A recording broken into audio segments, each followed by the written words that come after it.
So guys, finally we are at Dainthlen Falls.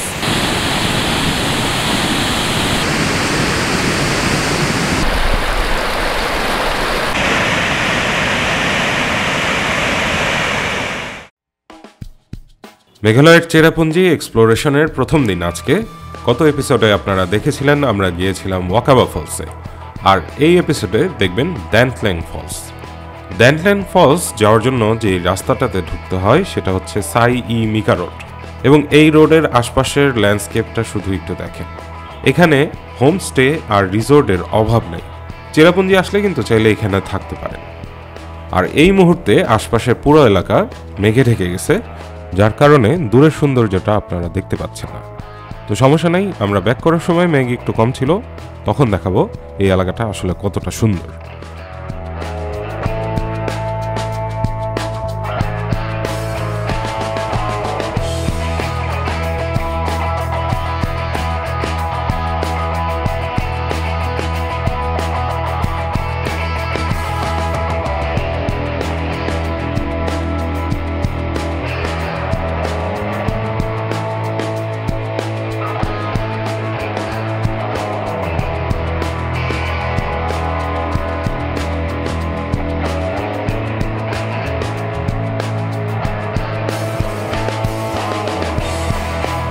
চলে আসছি আমরা Dainthlen ফলসের পার্কিং স্পটে। আর নামটা খুব কঠিন মনে হচ্ছে, বাট এই নামকরণের পিছনে রয়েছে একটা গল্প। সেই গল্পটা পরে বলবো। আমরা এখন যেই পার্টটাতে আছি এটা পুরোটাই কিন্তু এই ফলসের ঝিরির অংশ, অর্থাৎ এই ফলসটা যতটুকু না ইন্টারেস্টিং তার থেকে বেশি ইন্টারেস্টিং হচ্ছে পুরা ঝিরিপট। ভিউয়ার্স, তো চলে আসছি আমাদের সেকেন্ড ভিউ পয়েন্টে আজকের দিনের। এটা হচ্ছে গিয়ে Dainthlen ফলস। Dainthlen ফলসের সামনে এই যে দেখেন, এখানে ওপেন স্পেস পার্কিং স্পট, এখান থেকেই ফলসটা দেখা যায়। তো চলেন ফলসের কাছাকাছি যাই। সো এখানে যেটা দেখতে পাচ্ছি যে পুরাটাই একটা রক ফরমেশন হয়ে আছে। আর আমি আমার ফ্ল্যাট জুতাটা চেঞ্জ করছি, এখন হচ্ছে গিয়ে গ্রিপওয়ালা স্যান্ডেল পরছি, যেটা ট্রেকিং এর জন্য সচরাচর পরে থাকি। এটা পরেই নেমে গেলাম। So guys, finally we are at Dainthlen Falls.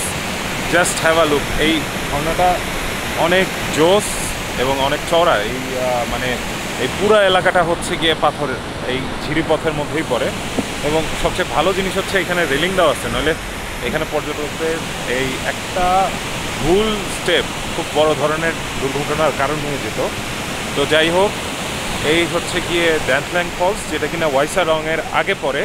তো আমরা এখানে আসলাম, দেখলেনই তো যে হচ্ছে সোহরা থেকে মোটামুটি অনেকখানি একটা ভাঙ্গা রাস্তা পার করে, বেশি সময় লাগছে আসতে, but still it's 100% worth it. ফলসটার কাছাকাছি গেছিলাম, বাট ওখান থেকে ভিউ পাচ্ছি না, এই জন্য একটু সামনে এইদিকে আসলাম, দেখি এখান থেকে কেমন দেখা যায়। ভাবছিলাম এখান থেকে একটু ভালো ভিউ আসবে, বাট কথা হচ্ছে এই গাছগুলোর জন্য ভিউটা ঢেকে গেছে। বাট এই গাছের ফাঁক দিয়ে বোঝা যাচ্ছে আর কি কতটা সুন্দর এই ওয়াটারফলটা। এই ওয়াটারফলের ঝিরিপটটা খালি একটু দেখেন কতটা ম্যাসিভ। এইখানেও একটা ছোট কি বলবো ঝর্ণার মতো হয়েই গেছে, ম্যাসিভ একটা ঝিরি। আর এই পয়েন্টে দেখেন এখানে কোনো রেলিং নাই, তার মানে বোঝা যাচ্ছে যে এই ঝিরিটা যখন হচ্ছে গিয়ে ওভারফ্লো হয় তখন এই দিক দিয়ে পানিটা গড়ায় গড়ায় এখান দিয়ে পড়ে যায়। কিন্তু কথা হচ্ছে যে এইটুকু পার করা খুবই রিস্কি, দেখলেই ভয় লাগতেছে। এখানে যদি একটা অ্যাক্সিডেন্ট হয় তাহলে কোথায় গিয়ে পড়বেন তা একবার দেখুন।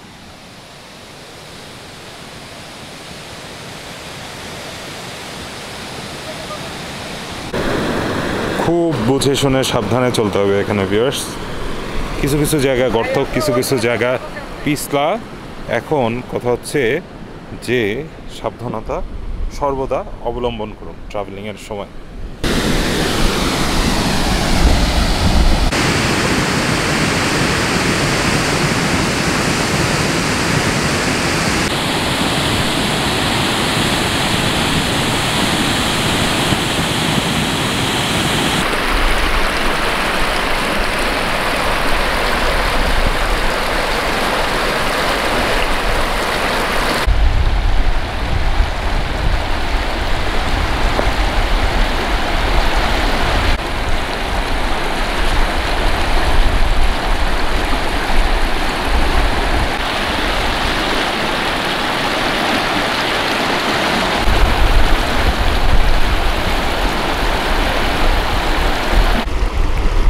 ড্যানথলেং ফলসের যে ঝিরিপথটা আছে সেই ঝিরির উপরে মানে টপের ঝিরিতে এখন আমি দাঁড়ায় আছি। আর এই পাশে দেখেন খুব সুন্দর সবুজ পাহাড় আর এই যে এই স্বচ্ছ ঝিরিপথ। ওয়েল ইয়েতে এই মেঘালয়ের যতগুলো ঝিরি দেখলাম সবগুলো ঝিরি হচ্ছে এরকম ক্রিস্টাল ক্লিয়ার পানি, এত সুন্দর। মানে এইটা কিনে এই পিক সিজনগুলোয় আসবেন সেলফ এই টাইমটাই হচ্ছে গিয়ে এরকম রূপ দেখতে পাবে। তো ডেফিনেটলি যদি হচ্ছে মেঘালয়ে আসেন অবশ্যই পিক সিজনটা ধরে আসবেন। সেটা হচ্ছে গিয়ে মানে কমপ্লিটলি বর্ষাকাল না, আবার ঠিক শরতের ঠিক আগ মুহূর্তে এরকম সময় আসলে মেঘটাও মডারেট থাকবে, প্লাস হচ্ছে গিয়ে আপনারা সবগুলো স্পট ঘুরে দেখতে পারবেন। বর্ষাকালে যেটা সমস্যা হয় সেটা হচ্ছে গিয়ে প্রচুর বৃষ্টি হয়, এমনকি মানে ল্যান্ডস্লাইডিংও হয়, আর বিভিন্ন এলাকা হচ্ছে গিয়ে দুর্গম হয়ে যায়, তখন গাড়িও ঠিক মতো যেতে পারে না। তো এটা মাথায় রেখে মেঘালয় ঘুরতে আসবেন, খুবই ভালো লাগে। এই প্রশস্ত ঝিরিপথের জন্যই বিখ্যাত এই ড্যানথলেং ওয়াটারফলস। ড্যানথলেং অর্থাৎ থ্লেন ওয়াজ কাট, থ্ল্যাং নামের সাপকে মারা হয়েছিল এখানে।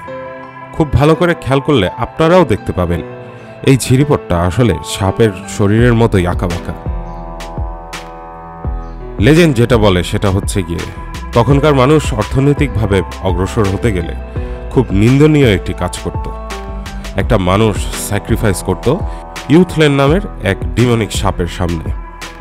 গ্রামবাসীরা এক পর্যায়ে অতিষ্ঠ হয়ে চিন্তা করলো এই সাপকে হত্যা করতেই হবে, কারণ তাদের সন্তানরা কেউই বাইরে বের হতে পারত না এই সাপের ভয়ে। খুঁজতে খুঁজতে এই সাপকে পাওয়া গেল এই ঝিরির কাছেই, এবং হত্যা করার পরে পুরো ঝিরিপথটা তার শরীরের অবয়ব রূপে রূপান্তরিত হয়। সেই থেকেই এই এলাকার নাম ড্যানথলেং।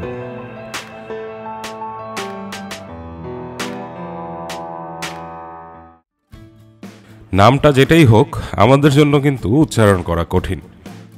আমাদের দাঁতলাং ওয়াটারফল দেখাচ্ছে, কি জানি নাম এটার? দাঁতলাং ওয়াটারফল, দাঁতলাং ওয়াটারফল, দাঁতলাং ওয়াটারফল দেখা শেষ। এরপরে আমরা যাচ্ছি হচ্ছে গিয়ে আমাদের আজকের মেইন স্পট ওয়াই সাওদং ওয়াটারফল দেখতে। তো চলুন শুরু করা যাক।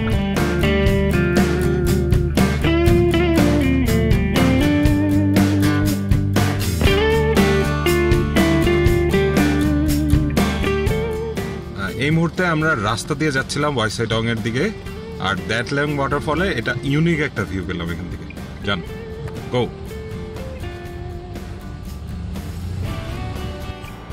চলে আসছি ইয়ে থেকে, ড্যানথলেং থেকে এখানে আসতে মাত্র 10 মিনিটের মতো সময় লাগছে। এখান থেকে আর কি ট্রেকিংটা শুরু করতে হয় ওয়াই সাওদং ওয়াটারফলের দিকে। ওরা হচ্ছে যে ইয়ে লাঠিগুলো বিক্রি করে আর কি এখান থেকে নামানোর জন্য ট্রেকিং করে। আমরা নিলাম না, বিশ্বাস করি আমরা এমনিই পারবো। So let's see.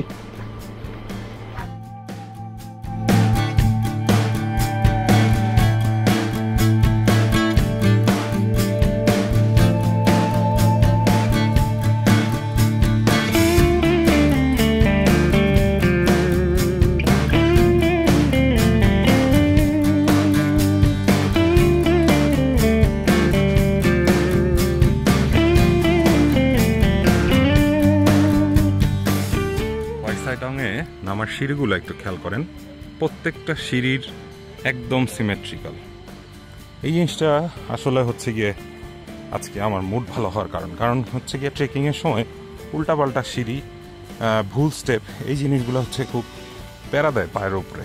তো এখানে নামতে না বেশ আরামই লাগতেছে, তবে উঠতে লাগবে না, এটা স্বাভাবিক।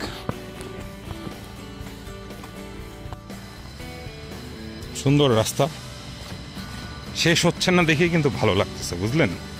আগাই যাই আস্তে আস্তে।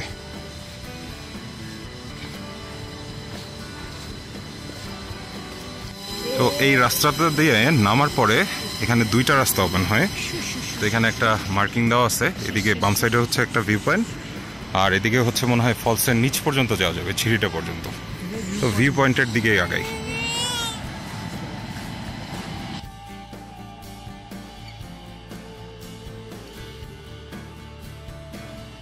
We are here, guys. Let's take the view. সেই ব্রো।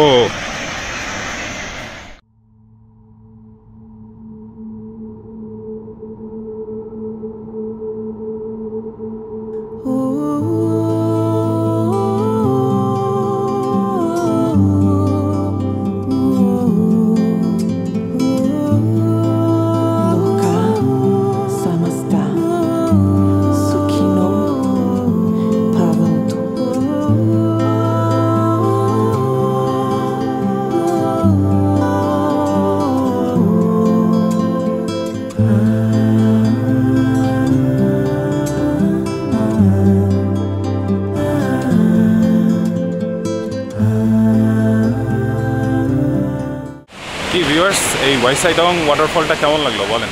এটা আমি অনেক আগে দেখছিলাম, আর দেখার পরে এই চেরাপুঞ্জিতে ভাবছিলাম যখন আসবো তখন এটাই আমার প্রাইমারি স্পট হবে। তো এখানে চলে আসলাম, এটা দেখলাম, আসলে খুব ভালো লাগতেছে। ট্রেকিংয়ের রুটটাও খুব সুন্দর ছিল। তো চেরাপুঞ্জিতে যদি আসেন কখনো, এটা কখনোই মিস করবেন না, এটা অনেক সুন্দর একটা ওয়াটারফল। উপর দিকে উঠে যাচ্ছি, কারণ হচ্ছে আমরা এখন ওয়াটারফলের কাছাকাছি যাব। এটা তো গেল ভিউ পয়েন্ট, এবার দেখি ওয়াটারফল।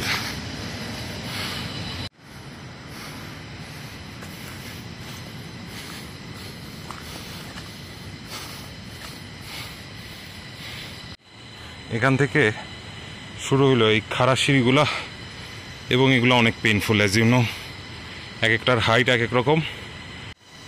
ভিউয়ার্স, যেটা হচ্ছে এইটুক নামতে গিয়ে একটু বেকায়দায় পা পড়ছিল, তারপরে পায়ের রগে টান খাইছি। এখন এই স্টেপগুলা ভালোই ডিপ, এখন কিভাবে যাব বুঝতেছি না, আর যাওয়া ঠিক হবে কি নাও সেটাও বুঝতে। আর এই কারণেই হচ্ছে শাহরিয়ার ভাইকে পাঠাই দিছি, আমি এখনো নামি নাই। একটু যদি পাটা ঠিক হয় তাহলে নামবো। তো ঘটনা যেটা, আমি উপরে উঠে আসার পরে আরও মনে হয় আধা ঘন্টা ওয়েট করলাম, তারপরে এই যে আমাদের শাহরিয়ার ভাই আসলো। উনি নিচ পর্যন্ত গেছিল, এবং মোটামুটি ভাই আপনিই বলেন কি এক্সপিরিয়েন্স ছিল? প্রথমত আপনি না যে ভালো করছেন, কারণ যাদের ওয়েট বেশি ওইখানে নিচের দিকে বাঁশের সিঁড়ি করে দেয়া আছে, আর বাঁশগুলো সবসময় বৃষ্টি পানিতে ভিজে মানুষজন যাওয়া আসা করে, একটু নড়বড়ে, মানে যদি একটা পা স্লিপ করে আপনি পড়ে যান তাহলে গুরুতর আহত হবেন। আর একটা লাইডার না, অনেকগুলো লাইডার আছে এরকম ময়ের মতো। তো যাই হোক, আমরা একটু খেয়ে নিব, আমরা দুপুর হয়ে গেছে, প্লাস সবাই মোটামুটি ক্ষুধার্ত। তো দেখি এখানে কি পাওয়া যায় খাবার। এটা হচ্ছে এখানকার ম্যাগি বানানোর স্টাইল আর কি, ওরা একটু জল জল করে বানায় দেখি, আর ডিম মিক্স করে দিতে বলছিলাম। তো এই হচ্ছে গিয়ে আজকের চেরাপুঞ্জি ভ্রমণের দুপুরবেলার নাস্তা। ওয়েল, সিদ্ধ নুডলসের সাথে ডিম খেতে কেমন লাগে আশা করি এই স্বাদটা আর অপরিচিত না আপনাদের কাছে। এটা খেয়েই আমরা হচ্ছে আমাদের পরবর্তী গন্তব্যের দিকে চলে যাচ্ছি। আর আশপাশটা একটু খালি দেখেন, কিছুক্ষণ আগে কিন্তু পুরো এলাকাটা মেঘে ঢেকেছিল, এখন আবার পুরোটাই গ্রিন।